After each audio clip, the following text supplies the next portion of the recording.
This game recap is brought to you by IBC Bank, We Do More, and by Greg Sherman Videography. Call 419-902-3353 for all your video needs in San Antonio and the Hill Country. Usually it takes varsity football programs a few years to get up to speed on winning, and they have to take a lot of losses before they can start winning.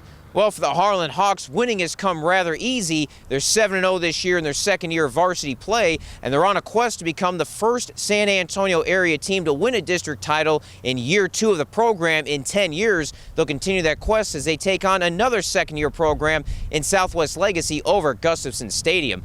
The Hawks last year, along with Veterans Memorial, became the first local schools to make the playoffs in their first varsity year in football since 1929, and along with the Patriots, they each won 8 games, which set a new record for rookie programs in San Antonio. For Legacy, they got off to a great start this year after going 0-10 last year in their rookie year, but losses in 2 of their last 3 games, both at home, have put the team now in danger of missing the playoffs. Let's take you out to the stadium and check out all the highlights. Coaches Eddie Salas and John Tarvin got together before the match. Tarvin always wears a towel around his neck, a la Jerry Tarkanian. With both bands away at competition, there was no music in the stands. So instead of natural band music, we proudly present elevator music. Okay, not quite as good, but it is still music. Harlan plays great, but rarely early. For the 3rd time this year, the Hawks fell down 14-0 in the first quarter. On the first play of the game, quarterback Cannon Williams fumbled the ball. It was picked up and returned by Raymond Wilcox, 39 yards for a score, toss in another touchdown and a defensive stop by Legacy, and once again, Harlan had to dig out of a double-digit hole. We started out really flat. I mean, we didn't come out ready to play. That's all there is to it. So next week, we just got to make sure we're ready to play when we get out here. I just told him short-term memory, let's get back up and get going, move the ball more. We just kept fighting, just do our jobs. That's what our coach told us to do, and just keep our heads up, forget what happened last play, just keep driving. Harlan having to erase another deficit? No problem. Williams made up for his early boo-boo, throwing 2 touchdowns in the second period. The first to Ja'Cory Logan for 6 yards. The second was off a flea flicker that went 17 yards to Ethan Esparza. Practice that play. I think we installed it this week, actually. It's just a little trick play.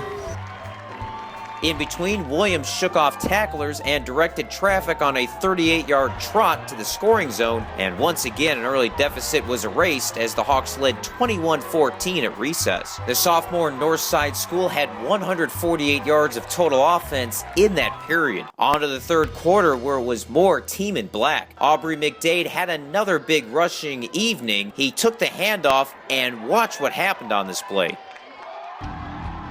He kept his balance, bounced off tacklers, stayed up, got his head straight, and kept running for a 50-yard score. 28-14 as he ran for 225 of the 300 Hawk rush yards in the contest. Then the defense and special teams went to work on the Titans. Defense sacked Zizar Tovar over and over in the stanza. Special teams have been close throughout the contest to blocking a punt, and in the second half they finally did. The sack set up the punter in his own end zone, and David Meyer broke through, blocked the kick out of the end zone. 2 points on the safety, 30-14 Harlan after 3. On to the fourth quarter, defense continued to make big plays. Legacy pulled to within 1 score and had the ball back later in the quarter, but a sack by Meyer made it 4th and long in their own territory. Tarvin went for it, but the defense forced Tovar into a bad throw and the turnover on downs. That set up a short field for the offense to put the contest away. 2 plays into that possession, Williams sealed the victory with a 21-yard touchdown pass to Angelea Springs as the Hawks went on to win 36-29, locking up a playoff spot and moving to 8-0 in the season.